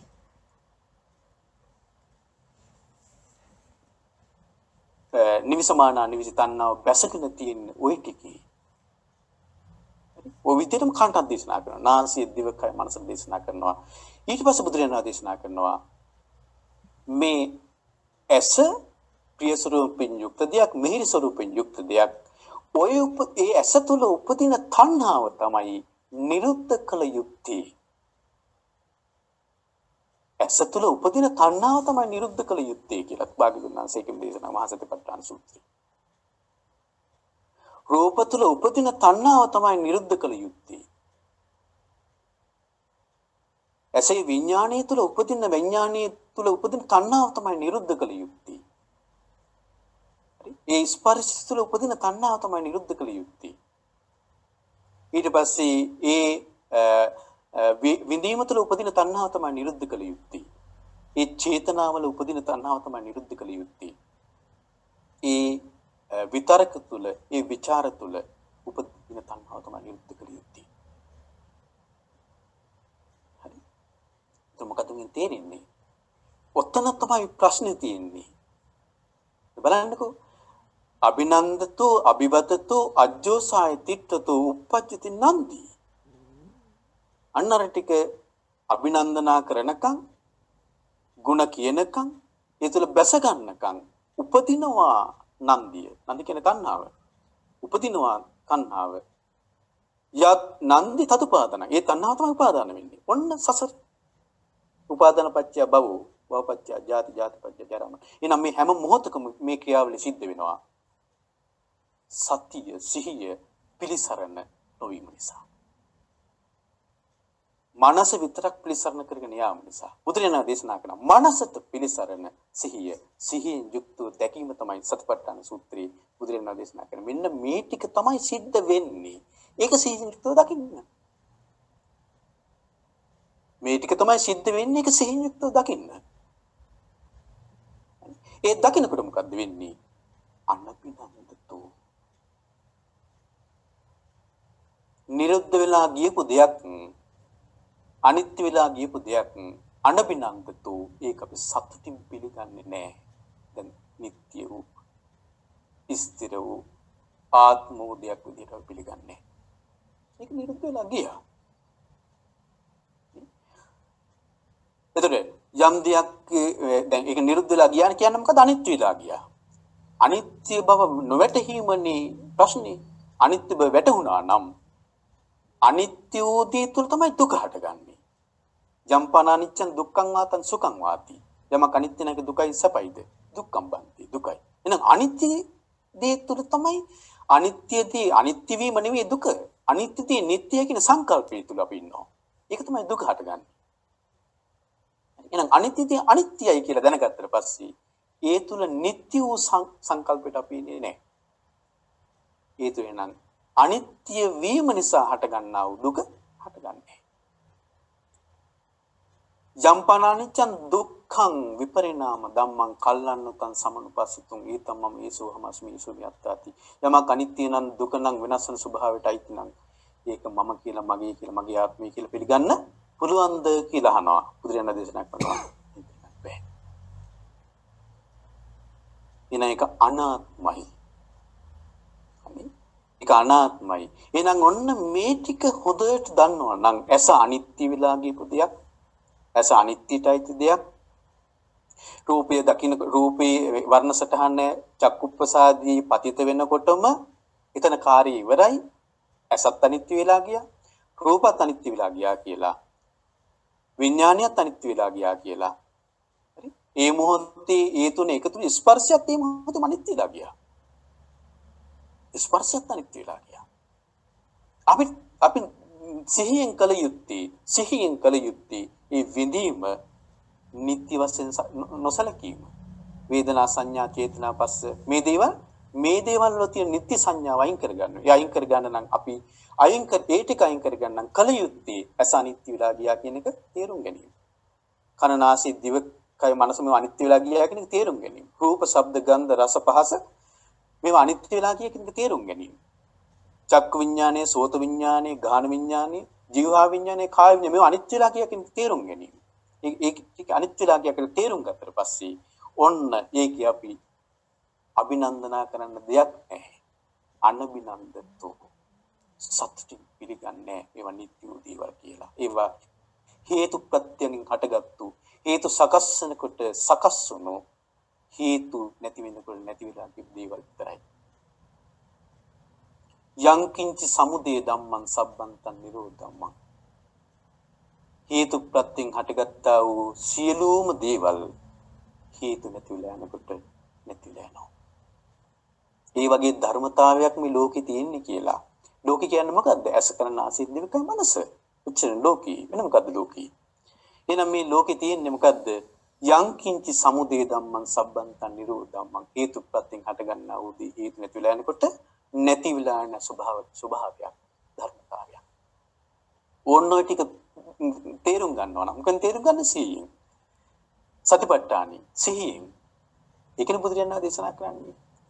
බුදුරජාණන් ඒකයි දේශනා කරන්නේ නිවන් මඟ කියලා. මොකද තන්නේ ක්‍රම සම්පූර්ණයෙන්ම නිවන් මඟ සතිපට්ඨානෙ. ඒකායුනෝ භික්ඛවේ මග්ගෝ සත්තානං ඒකායුනෝ භික්ඛවේ මග්ගෝ සත්තානං විසුද්ධිය. සත්‍යයන්ගේ විසුද්ධිය පිණිස එකමික මාර්ගයක් තිබී. ශෝක පරිද්වානං සමතික්මාය. ශෝක වැළපීම වලින් අත්මිදින්න එකමික මාර්ගයක් තිබී. දුක්ඛ දෝමනස්සානං අත්ංගමාය. දුක් දුම්නස්සනින් නිදහස් වෙන්න එකමික මාර්ගයක් තිබේ. ඥායස්ස අධිගමාය. විශේෂ ඥානයන් උපදව ගන්න එකමික මාර්ගයක් තිබේ. නිබ්බානස සච්ච කිරියාය. නිවන් අවබෝධයේ මාර්ගයක් තිබේ. යදිදම් චත්තාරෝ සතිපට්ඨාන. එන බලන්න මේ කොට මොකද්ද මේ පිළිසරණ සිහියෙන් සතියෙන් එකම නිවන් මඟනේ සතිය කියලා කියන්නේ. සිහිය කියලා කියන්නේ. අන්න ඔය ටික හොඳට සිහියෙන් යුක්තව දැක්කනම් අනබිනන්දතු සත්‍ය පිළිගන්න දෙයක් නැහැ. අනබිවදතු ගුණ කියන්න දෙයක් නැහැ. අනජ්ජෝ සාය තිට්ඨතු යා ඒ තුල බැසගන්නේ. අනජ්ජෝ සාය තිට්ඨතු ඒ තුල බැසගන්නේ. එතකොට මොකද වෙන්නේ? යා නන්දි සෝ නිරුච්චති. තණ්හාව නිරුද්ධ වෙලා යනවා. යනන්දිසෝ නිරුද්ධති. තණ්හාව නිරුද්ධ වෙලා යනවා. තණ්හාව නිරුද්ධ වුණා නම් මොකද ඊළඟට උපාදානය නිරුද්ධ වෙනවා. උපාදානය නිරුද්ධ නම් භවය නිරුද්ධයි. භවය නිරුද්ධ නම් ජාතිය නිරුද්ධයි. ජාතිය නිරුද්ධ නම් ජරා මරණ ශෝක පරිදේව දුක්ඛ දෝමනස උපායාස නිරුද්ධති. සසර නැවැත්ම අර මුල ටික සසර පැවැත්ම සසර ගෙනියාම ඒ ටික තමයි සසර ගෙනියන්නේ. ඇස කන නාසය දිව කයට මනස පිළිසරණ වෙනවා සසරට. ඒ ටික සසරට අයිති. මනසට පිළිසරණ සිහිය ඒක සසර නැවැත්මට අයිති. ඒක සසර නැවැත්මට අයිති. ඊට පස්සේ බුදුරජාන් වහන්සේගෙන් අහනවා උනා බ්‍රාහ්මණය අහනවා සතියාකෝ සතියා පන බෝ ගෝතම කිං පටිසරණන්ති. උනා බ්‍රාහ්මණය අහනවා ගෞතමයන් වහන්සේ මේ සිහිය මොකටද පිළිසරණ වෙන්නේ? ඇයි සිහිය මොකටද? බුදුරජාන් වහන්සේ උත්තර දෙනවා සතියාකෝ බ්‍රාහ්මණ විමුක්ති පටිසරණන්ති. විමුක්තියට. විමුක්තිය කියන්නේ තණ්හාව නැති කිරීම. විමුක්තිය. තණ්හාව නිදහස් වීම. විමුක්තිය. ඊපස්සේ අහනවා මේ බ්‍රාහ්මණය අහනවා විමුක්තිය පන භෝ ගෝතම කිං පටිසරණන්ති. ගෞතමයන් වහන්සේ විමුක්තිය මොකටද? තණ්හාව නැති කරන්න මොකටද? තණ්හාවෙන් නිදහස් වෙන්න මොකටද? විමුක්තියකෝ බ්‍රාහ්මණ නිබ්බාණං පටිසරණන්ති. නිවනට. තණ්හාව නැති කරන්න මොකටද? නිවනට. විමුක්තිය මොකටද? මොකක් පිළිසරණ කරගෙනද? නිවන පිළිසරණ කරගෙන. ඉන්පස්සේ උන්නා බ්‍රාහ්මණය අහනවා විමුක්තියකෝ බ්‍රාහ්මණ විමුක්ති පන බෝ ගෝතම කිම් පටිසරණන්ති.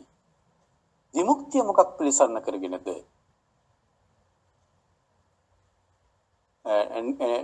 නිවන පිළිසරණගෙන. ඉන්පස්සේ මේ උනා බ්‍රාහ්මණය අහනවා නිබ්බාණං පන බෝ ගෝතම කිම් පටිසරණන්ති. නිවන මොකක් පිළිසරණ කරගෙනද? ආන්න බුදුරජාණන් වහන්සේ දේශනා කරනවා අච්චසරා බ්‍රාහ්මණ පඤ්ඤං නාසක්ති පඤ්ඤංස පරියන්තං ගහිතු.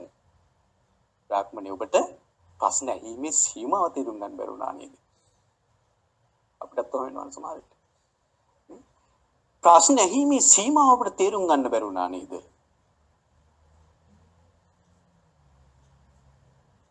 නිබ්බානෝ ගදංහි බ්‍රාහ්මණ බ්‍රහ්මචරියං උස්සති නිබ්බාන පරායනං නිබ්බාන පරියෝසානන්ති. බ්‍රාහ්මණය නිවන තමයි අවසානය. නිවන තමයි සීමාව. අය නිවන යමක් පිළිසරණ කරගෙන නිවන පවතින්නේ නැහැ. නිවන තමයි අපේ ඒකායන අවසානය. නිවන අහවල් දේ පිළිසරණ කරගෙන නිවන පවතින්නේ කියලා කිව්වොත් මේ නිවනත් හේතුප්‍රත්‍යයෙන් හටගත්ත වෙනවා. නිවන හේතුප්‍රත්‍යයෙන් හටගත්ත දෙයක් නෙවෙයි. නිවන තමයි අවසානය. නිවන අහවල් දේ පිළිසරණ කරගෙන කියලා එහෙම නිවනේ තව දෙයක් පිළිසරණ කරගෙන නිවන පවතින්නේ නැහැ.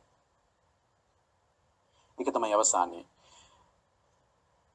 අතකෝ උන්නාබෝ බ්‍රාහ්මනෝ භගවන්තං භාසිතං අභිනන්දිත්වා අනුමෝදිත්වා උට්ටායසනා භගවන්තං අභිවාදිත්වා පදක්ඛිනං කତ୍වා පක. ඔන්න දැන් තමයි උන්නාව බ්‍රාහ්මණයා බුදුරජාණන් වහන්සේට වන්දනා කරන්නේ. ඉස්සලා බුදුරජාණන් වහන්සේට වන්දනා කළා නෙවෙයි උන්නාව බ්‍රාහ්මණයා වාඩි වුණේ. දැන් උන්නාව බ්‍රාහ්මණයා මොකද කියන්නේ? අතකෝ උන්නාබෝ බ්‍රාහ්මනෝ භගවන්තං භාසිතං අභිනන්දිත්වා අනුමෝදිත්වා උට්ටායසනා භගවන්තං අභිවාදිත්වා. භාග්‍යවතුන් වහන්සේගේ දේශනාව පිළි අරගෙන භාග්‍යවතුන් වහන්සේගේ දේශනාව සතුටින් අනුමෝදන් වෙලා භාග්‍යවතුන් වහන්සේට වන්දනා කරලා පිටත් වෙලා ගියා. බුදුරජාණන් වහන්සේට වන්දනා කරලා පිටත් වෙලා ගියා. දැන් කලින් වන්දනා කළේ නැහැ. අතකෝ භගවා අචිරපක්කන්තේන උන්නාබේ බ්‍රාහ්මණේ භික්ඛු ආමන්තේසි. බුදුරජාණන් වහන්සේ උන්නා බ්‍රාහ්මණයා පිටත් වෙලා ගියාට පස්සේ භික්ෂුන් වහන්සේලාට කතා කළා. බුදුන් වහන්සේලා කතා කරලා බුදුරජාණන් වහන්සේ දේශනා කරනවා සීතාපි භික්කවේ කූටාගාරීවා කූටාගාර ශාලායන් වා පාචීන වාතපානා සූර්යේ උග්ගච්ඡන්ති වාතපානේන රස්මින් භවිසිත්වා ක්වාස්ස පතිට්ඨාති. බුදුරජාණන් වහන්සේ අහනවා මහණෙනි කූටාගාර ශාලාවක පෙරදිග බිත්තියේ වාත කවුලුවක් තියෙනවා නම් කියන්නේ ජනලයක් තියෙනවා නම් කූටාගාර ශාලාවක පෙරදිග බිත්තියේ ජනලයක් තියෙනවා නම් උදෑසන හිමිදිරි උදෑසන පෙරදිගින් හිරු පායද්දී ඒ ජනල් කවුලුවෙන් ජනලින් හිරුවලිය ඇවිල්ලා පතිත වෙන්නේ කොහේද? පෙරදිගින් හිරු පායද්දී ඒ පෙරදිගින් හිරු පායද්දී හිරුවලිය ඇවිල්ලා ඒ ජනලින් අර කූටාගාර ශාලාවට ඇවිල්ලා ඒ හිරුවලිය පතිත වෙන්නේ කොහේද? උත්තර දෙනවා ස්වාමීන් වහන්සේලා පච්චමාය බන්ති බිත්තියන්ති. ස්වාමීනි හිරුවලිය පතිත වෙන්නේ බටහිර බිත්තිය. එතනනේ පෙරදිග කවුළුවෙන් එන මේ අවුව බටහිර බිත්තිය තමයි ඇතුලේ වදින්නේ. බටහිර මේ පච්චමය බන්ති බිත්තියන්ති. ඒව මේව කෝ බික්කවේ උන්නාබස්ස බ්‍රාහ්මනස්ස තථාගතී සද්ධා නිවිට්ඨා. හරි පුදුමයි.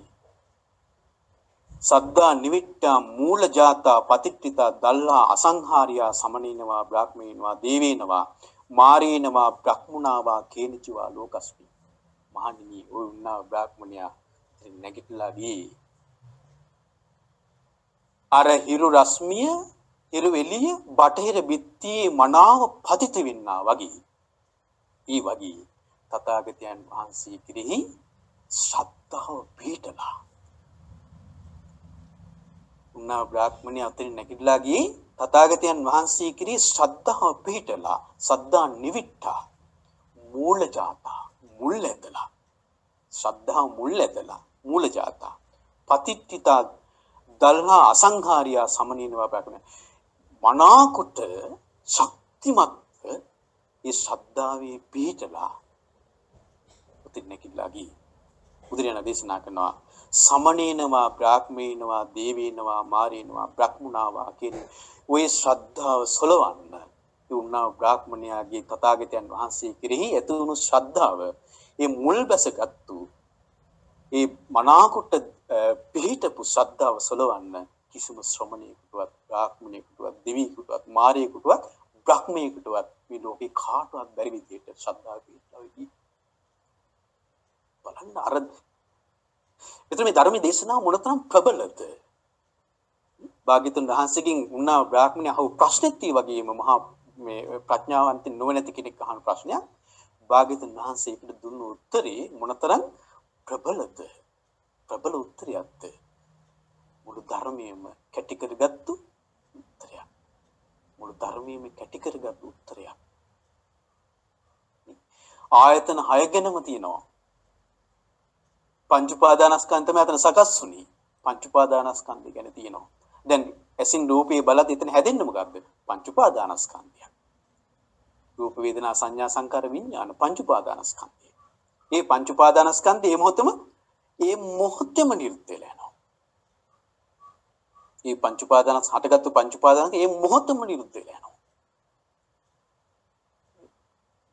ඒක බලන්නකො මේ කියන්නේ ගැඹුරු ධර්මයක් බුදුරජාණන් වහන්සේ මේ උන්නා බ්‍රාහ්මණයට දේශනා කළේ. ඒ කියන්නේ උන්නා බ්‍රාහ්මණයාගේ ඒ ඇතුණු ශ්‍රද්ධාව මනාවකට මුල්ලදපු ශ්‍රද්ධාවක් මේ එක මොහොතෙන් ඇති වුණා. අපි දේශනා දෙන්න අවුරුදු ගාණක් අහනවා. බලන්නේ එදා යුගී ප්‍රඥාවන්තයන්ගේ යුගී වර්තමානයේ තියෙන වෙනස. එදා එදා ප්‍රඥාවන්තයන්ගේ යුගයක්. මහා ප්‍රඥාව පහළ වෙච්ච යුගයක්. බුදුරජාණන් දේශනා කරන ඊට පස්සේ ඉමම් මිචි බික්කවේ සමේ උන්නාබෝ බ්‍රාහ්මනෝ කාලං කරෙය්‍ය. මහණෙනි යම් වෙලාවක මේ උන්නා බ්‍රාහ්මණයා කලුරිය කළොත් නත්ති තං සංයෝජනං යේන සංයෝජනේන සංයුක්තෝ උන්නාබෝ බ්‍රාහ්මනෝ පුන ඉමං ලෝකං ආගච්ඡේය. මානි උන්නා බ්‍රාහ්මණයා කලුරිය කළොත් එම නැවත මේ ලෝකයට එන සංයෝජන සියල්ලම නැති වුණා. නැවත මේ ලෝකයට එන සංයෝජන සියල්ලම නැති වුණා. මේ ලෝකේ කියන්නේ මොකද්ද? කාම ලෝක වලට. ඉමන් ලෝකයන් කියලා කියන්නේ කාම ලෝක වලට. මේ ලෝකෙට එන සංයෝජන සියල්ලම නැති වුණා. ඒ කියන්නේ මොකද්ද? අනාගාමී වුණා. බලන්න එතකොට මේ පුංචි දේශනාවක් මේ තියෙන මේ පුංචි දේශනාව අහලා උන්නා බ්‍රාහ්මණ නැගිටලා ගිහින් දැන් බලන්න ආවේ බුදුරජාන් වහන්සේ සරණ ගියපු බුදුරජාන් වහන්සේ ශ්‍රාවකෙක් විදියටද නෑ. බුදුරජාන් වහන්සේ ශ්‍රාවකෙක් විදියට නෙමෙයි යාවේ. අඩු ගානේ වෙල බුදුරජාන් වහන්සේට වන්දනා කරීවත් නෑ. නිකන් සතුටු සාමිච්චි ඉතින් පැත්තින් වාඩි වෙලා ප්‍රශ්නයක් අහුවා. හැබැයි අහපු ප්‍රශ්න බුද්ධිමත්. එතන මේ අහපු ප්‍රශ්නේ බුද්ධිමත් බුදුරජාන් වහන්සේ ඉලක්කෙට මේ කෙනාගේ ඉන්ද්‍රිය ධර්මයන් මොන මට්ටමේද තියෙන්නේ කියලා ඉලක්කෙට දැනගෙන ඉලක්කෙට බුදුරජාන් වහන්සේ උත්තර දුන්නා. උන්නා බ්‍රාහ්මණ නැගිටලා ගියේ අනාගාමී ශ්‍රාවකයෙක් විදියට. අනාගාමී වෙලා නැගිටලා ගියේ. එතකොට මේ ලෝකෙට මේ අනාගාමී ශ්‍රාවකයා මේ ලෝකෙට ආපහු එන්නේ නැහැ. මේ ලෝකෙට ආපහු එන්නේ නැහැ. මේ ලෝකෙ කියලා කියන්නේ කාම ලෝකවල. එහෙනම් කොහෙද උපදින්නේ? සුද්ධාවාස බ්‍රහ්ම ලෝකවල. සුද්ධාවාස බ්‍රහ්ම ලෝක පහක් තියෙනවා. අවිහ, අතප්ප, සුදස්ස, සුදස්සී, අකනිට්ට කියලා සුද්ධාවාස බ්‍රහ්ම ලෝක පහක් තියෙනවා.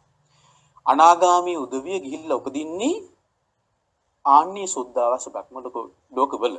අනාගාමී පුජ්‍යලියෝ 5 දෙනෙක් ඉන්නවනේ. අහලා තියෙනව නේද? අනාගාමී පුජ්‍යලියන් 5 දෙනෙක් ඉන්නවා. අනාගාමී පුජ්‍යලිය පළවෙනි අනාගාමී පුජ්‍යලිය තමයි අන්තරා පරිනිබ්බායි කියලා කියන්නේ. අන්තරා පරිනිබ්බායි. අන්තරා පරිනිබ්බායි අනාගාමී පුජ්‍යලිය කියලා කියන්නේ මේ අනාගාමී පුජ්‍යලිය මේ මනුස්ස ලෝකෙන් චුත වෙන්නේ අනාගාමී කෙනෙක් විදිහටයි. චුත වෙන්නේ. අනාගාමී කෙනෙක් විදිහට. එයා ගිහිල්ලා සුද්ධාවාස බ්‍රහ්ම ලෝකයක උපදිනවා. සුද්ධාවාස බ්‍රහ්ම ලෝකයක උපදිනවා. මෙහෙන් චුත වෙලා උපදිනවා. උපතුණු ශනින් ඒ ජීවත් වීමක් නැහැ. ඉපතුණු ශනින් පිරෙනවා පානවා. අර හතරපත් වෙලා. හරි. මෙහෙන් චුත වෙන්නේ අනාගාමී කෙනෙක් විදියට. හැබැයි සුද්ධාවාස බ්‍රහ්ම ලෝකයක උපදිනවා. අර මේ සුද්ධාවාස බ්‍රහ්ම ලෝකෙන් පහෙන් එක්ක අවිය, අතප්ප, සුද්දස්ස, සුදස්සී, යකනිට්ට කියන සුද්ධාවාස බ්‍රහ්ම ලෝක පහෙන් එක්ක උපදිනවා. ඉපතුණු ශනින්ම ජීවත් වීමක් නැහැ. ඉපතුණු ශනින්ම පිරිනොම් පාලා මේ අරහත්ත්වපත් වෙලා පිරිනොම් පානවා. එයාට කියනවා අන්තරා පරිනිබ්බායි අනාගාමී පුජ්‍යලයා කියලා. දෙවෙනි අනාගාමී පුජ්‍යලයා තමයි උපහච්ච පරිනිබ්බායි අනාගාමී පුජ්‍යලයා. උපහච්ච පරිනිබ්බායි අනාගාමී පුජ්‍යලයාත් මනස ලෝකයෙන් චුත වෙන්නේ අනාගාමී පුජ්‍යලෙක් විදිහටමයි. ඉගෙන අනාගාමී කෙනා කියලා අනාගාමී පුජ්‍යලයා කියලා කියන්නේ ඕරම්බාගේ සංයෝග ධර්ම පහ ප්‍රහාණය කරපු කෙනෙක් විදිහට. සක්කාය දිට්ඨි, විචිකිච්ඡා, සීලබ්බත පරාමාස, කාමරාග, පටිඝ කියන මේ ඕරම්බාගේ සංයෝජන ධර්ම ප්‍රහාණය කරලා උද්දම්බාගේ සංයෝජන ධර්ම පහ තියෙනවා. උද්දම්බාගේ සංයෝජන ධර්ම පහ තියෙනවා.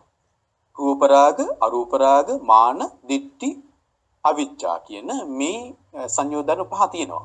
ඒතර එහෙම සංයෝජන ධර්ම පහක් ප්‍රහාණය කරපු තවත් සංයෝජන ධර්ම පහක් තියෙන කෙනෙක් විදිහට තමයි මනුස්ස ලෝකෙන් චුත වෙන්නේ. හරි? මේ උපහච්ච පරිනිබ්බායි අනාගාමී පුජ්‍යලයා. ඒතර මේ කෙනා ගිහිල්ලා අර සුද්ධාවාස බ්‍රහ්ම ලෝකයක උපදිනවා. අපි හිතමු අවිහ බ්‍රහ්ම ලෝකෙ ඉපදුනා කියලා.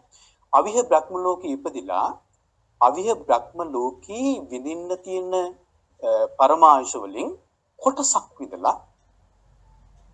විඳලා අරහත්ත්වයටපත් වෙලා පිරිනොම් පානවා. එයාට කියනවා ඒ කියන්නේ ඉන්ද්‍රිය ධර්ම වල වෙනස් වීම මේ තියෙන්නේ. ඉන්ද්‍රිය ධර්මයට වෙනස් වීම. හරි? අනාගාමී වෙනකොට ප්‍රහාණය කරන්නේ සංයෝග ධර්ම පහක් තමයි. සංයෝග ධර්ම හයක් ප්‍රහාණය වෙලා නැහැ මෙයා. හැබැයි ඉන්ද්‍රිය ධර්මයන් ප්‍රහාණය වෙලා. ඉන්ද්‍රිය ධර්මයන් වල වෙනස්කම තමයි තියෙන්නේ. එතකොට ඔන්න ඒ තමයි උපහච්ච පරිනිබ්බායි අනාගාමී. ඊට පස්සේ අසංඛාර පරිනිබ්බායි අනාගාමී පුජ්‍යලයා. අසංඛාර පරිනිබ්බායි අනාගාමී පුජ්‍යලයා කියලා කියන්නේ ඒකෙනත් මනස ලෝකෙන් චුත වෙන්නේ අනාගාමී පුජ්‍යලෙක් විදිහට. ඕරම්බගේ සංයෝජන ධර්ම පහ ප්‍රහාණය කළා උද්දම්බාගේ සංයෝජන ධර්ම පහ ඇතුව. අනාගාමී පුජ්‍යලෙක් තමයි මනස ලෝකෙන් චුත වෙන්නේ. ගිහිල්ලා උපදිනවා සුද්ධාවාස බ්‍රහ්ම ලෝකෙ. අවිය ලෝකේ සම්පූර්ණ ආයුෂ ගෙවනවා. සම්පූර්ණ ආයුෂ ගෙවලා ඒ ලෝකේ සම්පූර්ණ ආයුෂ අවසන් වෙනකොට එයා අරහත්ත්වයටපත් වෙලා පිරිනොම් පානවා. ඒ කෙනාට කියනවා අසංඛාර පරිනිබ්බායි අනාගාමී පුජ්‍යලයන්. ඊළඟට හතරවෙනි කෙනා තමයි සසංඛාර පරිනිබ්බායි අනාගාමී පුජ්‍යලයන්. සසංඛාර පරිනිබ්බායි. සසංඛාර පරිනිබ්බායි අනාගාමී පුජ්‍යලියත් මනුස්ස ලෝකෙන් චුත වෙන්නේ අනාගාමී පුජ්‍යලිය විදිහටමයි. ඕරම්භාගී සංයෝජන පහ ප්‍රහාණය කළා උද්දම්භාගී සංයෝජන ධර්ම පහ ඇතුව. මෙයා ගිහිල්ලා උපදිනවා අර බ්‍රහ්ම ලෝකයක සුද්ධාස බ්‍රහ්ම ලෝකයක් තියෙනවා අවිය ලෝකෙ ඉපදුනා කියලා. අවිය ලෝකයේ සම්පූර්ණ ආයුෂ ගෙවලා මෙයා යනවා ඊළඟට අතප්ප ලෝකෙට. අපි තුමා අතප්ප ලෝකයේ සම්පූර්ණ ආයුෂ ගෙවලා මෙයා යනවා අවිය අතප්ප සුදස්ස ලෝකයට. මම සුදස්ස ලෝකයේ සම්පූර්ණ ආයුෂ හෝ එහෙම නැත්නම් භාගයක් හෝ ගෙවලා මේ අරහතට පත් වෙලා පිරිනොම් පානවා. ඒ කියන්නේ අර සුද්ධ බ්‍රහ්ම ලෝකයේ ඉපදිලා බ්‍රහ්ම ලෝක කීපයකට යනවා. කීපයකට ගිහිල්ලා පිරිනොම් පානවා. අරහතට පත් වෙනවා. ඊයර කියනවා සසංකාර පරිනිබ්බාය අනාගාමී පුජ්‍යලය. ඊට පස්සේ පස්වෙනි අනාගාමී පුජ්‍යලය තමයි උද්දං සෝතෝ හෝති අකනිට්ඨගාමී. මෙහෙන් චුත වෙන්නේ අනාගාමී පුජ්‍යලෙක් විදිහටමයි. චුත වෙලා සුද්ධාමස් බ්‍රහ්ම ලෝකේ උපදිනවා. අපි තුමා අවිය ලෝකේ උපදිනවා කියලා. අවිය ලෝකේ සම්පූර්ණ ආයුෂ ගෙවනවා. එහෙන් චුත වෙලා අතප්ප ලෝකයට යනවා. අතප්ප ලෝකේ සම්පූර්ණ ආයුෂ ගෙවනවා. ඊට පස්සේ සුදස්ස ලෝකයට යනවා. සුදස්ස ලෝකේ සම්පූර්ණ ආයුෂ ගෙවනවා. එහෙන් චුත වෙලා සුදස්සී බ්‍රහ්ම ලෝකයට යනවා. සුදස්සී බ්‍රහ්ම ලෝකේ සම්පූර්ණ ආයුෂ ගෙවනවා. එහෙන් චුත වෙලා අකනිට්ඨ බ්‍රහ්ම ලෝකයට ගිහිලා අකනිට්ඨ බ්‍රහ්ම ලෝකේ සම්පූර්ණ ආයුෂ ගෙවලා ඉවර වෙලා එහෙන් අරහත්ත්වයටපත් වෙලා පිරිනොම් පානවා. මේක නාඩි කියනවා උද්දං සෝතෝ හෝති අකනිට්ඨගාමී අනාගාමී පුජ්‍යලයා කිය. ඒතරොයි තමයි අනාගාමී පුජ්‍යලිය පස් දෙනා. දැන් මේ උන්නා බ්‍රාහ්මණයා මේ පස් දෙනාෙන් කාටද අයිතුනේ කියලා බුදුරජාණන් වහන්සේ දේශනා කරේ නැහැ. කොකටද අයිති වෙන්නේ කියලා. නෝ බුදුරජාණන් දේශනා කරපින් අපිට තේරෙනවා මේ උන්නා බ්‍රාහ්මණයා අනාගාමී වුණා කියලා. නැවත මේ ලෝකයට එන්නේ නැහැ. මේ ලෝකෙ කියලා හඳුන්වන්නේ ඉමන් ලෝකම් කියලා හඳුන්වන්නේ කාම ලෝකේ. ඉමන් ලෝකම් කියලා හඳුන්වන්නේ කාම ලෝකේ. කාම ලෝකේ නැවත නොයන තත්ත්වයටපත් වුණා. අනාගාමී. ආගාමී කියන්නේ එනවා කියන එකනේ. ආගමනය කියලා කියන්නේ. ආගාමී. අනාගාමී කියලා කියන්නේ නැවතින්නේ නැහැ. කොහාටද මේ ලෝකෙට. අන්න උන්නා බ්‍රාහ්මණයා අනාගාමී පුජ්‍යලයට පත් වෙලා තමයි භාග්‍යවතුන්සේලා ගියේ. ඉතින් පින්වත්නි අපිට මේ සූත්‍ර දේශනාව වෙච්චරයි. අපිට දැන් මේකෙන් තේරෙන්නේ අපිට කරන්න දෙයක් තියෙනවා. මේ ඉගෙන ගන්න ධර්මය අපිට හොඳට නුවණින් කල්පනා කරන්න පුළුවන්. තියෙන පිළිසරණ සතිය. සතිපට්ඨානෙ. තියෙන පිළිසරණ සතිය සතිපට්ඨානෙ තමයි පිළිසරණ. සතිපට්ඨානෙ ප්‍රගුණ කරන්න මේ දේශනාවෙම උදට අපිට තේරෙන්නේ සතිපට්ඨානෙ ප්‍රගුණ කළ යුතුයි. සතිපට්ඨානෙ නිවන් මඟයි. බොහෝ පිරිසකට සතිපට්ඨානය ප්‍රගුණ කරන්න වෙලාවක් නැහැ නේද? ඔබට වෙලාවක් නැද්ද සතිපට්ඨානය ප්‍රගුණ කරන්න? බොහෝ පිරිසක් කියන දේ තමයි අනේ ස්වාමීනි සතිපට්ඨානය වඩන්න අපිට වෙලාවක් නැහැ.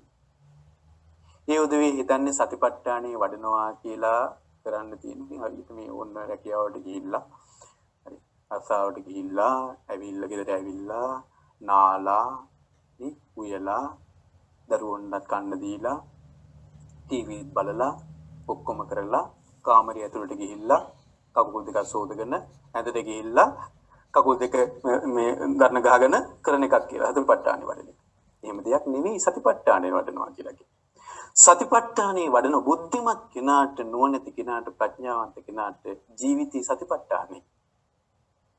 ජීවිතේම සතිපට්ඨානෙ. ඇයි කණ එකත් සතිපට්ඨානෙනේ. එදින්නේ භාග්‍යවතුන් දේශනා කළ සතිපට්ඨාන සූත්‍රී මහා සතිපට්ඨාන සූත්‍රී සති සම්පජඤ්ඤ භාවනාවේ ගන්නකෝ. මේ සතිපට්ඨානෙනේ. නේ? අභික්ඛන්ති පටික්ඛන්ති සම්පජානකාරී හොති මේ සතිපට්ඨානේ.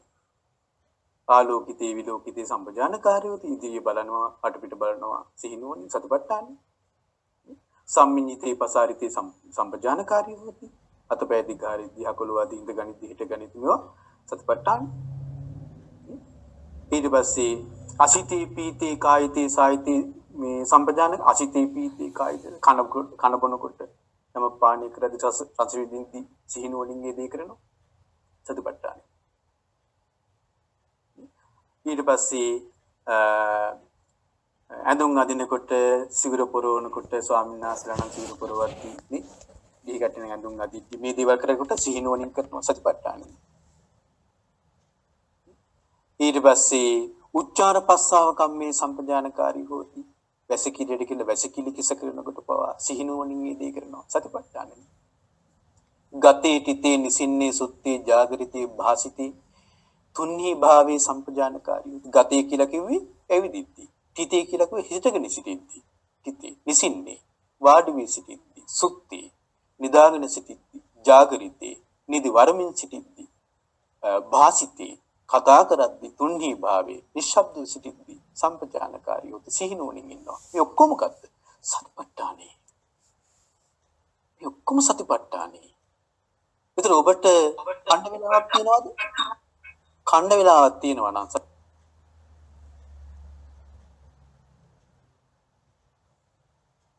වෙලාවක් තියෙනවා.